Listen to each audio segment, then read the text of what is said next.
Zay ny makasika n'indra raha iny fa afa-pahasahiranana kosa ireo mponina amin'ny fokontan'i Betongolo, boriboritany fahatelo sy taorian'ny fiverenan'ny famatsian-drano eo anivon'ny fotodrafitrasa fanasan-damba iray ao an-toerana verina amloan'ny zany ny fiainan'ny mponina eny Betongolo iny.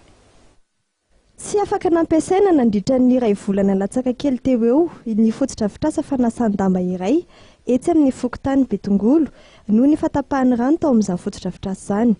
Ny tsy fandaovana araka ny tokony ho izy ny saran'ny rano moa nitarika izao fatapahan'ny rano izao tao amin'ity fotodrafitrasa ity.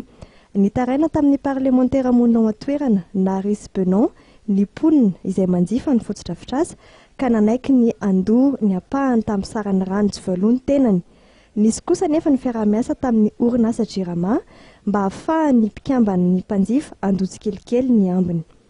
Raha tapaka nandritry ny herinandro vitsivitsy zay ny rano teo amin'ny bassin-ny fokontan'i Betongolo dia nisy fitarainana tonga tetỳ aminay.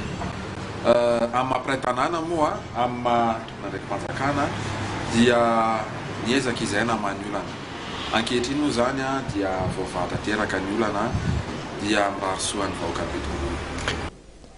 Nanentana ny mpanjifa mba ahikajy ny fotodrafitrasa ambona tahaka itony ty parlementaire ny teteza mity ity mba ialana ny fiverenan'ny olana tahaka izao.